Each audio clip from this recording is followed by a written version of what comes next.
তিরমিজি শরীফের 187 নম্বর হাদিস, ক্বালা রাসূলুল্লাহ সাল্লাল্লাহু আলাইহি ওয়াসাল্লাম, মান ক্বারাআল কুরআন ওয়া আমিলা বিমা ফিহি উলবিসাত ওয়ালিদাহু তাজান ইয়াউমাল কিয়ামাহ।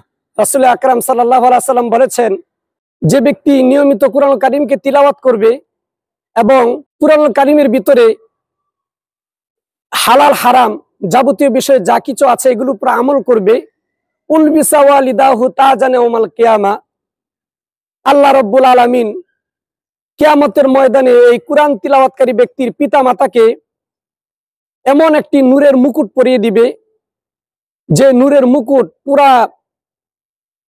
সারা হাসরের ময়দানকে আলোকময় এবং উজ্জ্বলময় করে দিবে।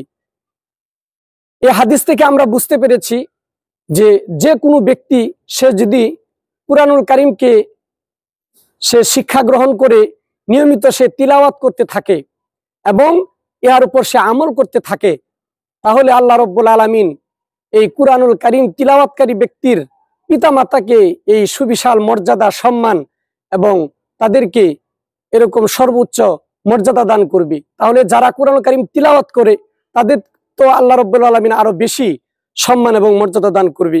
আসলে হাদিসটি হাফেজে কোরআনের সাথে সীমাবদ্ধ নয়, এটা সর্বসাধারণের জন্য। যে কোনো ব্যক্তি সে যদি কুরআনুল কারীমকে তিলাওয়াত করে তার জন্যই কিন্তু এই সওয়াবের কথা ঘোষণা করা হয়েছে, প্রতিদান বা বিনিময়ের কথা বর্ণনা করা হয়েছে।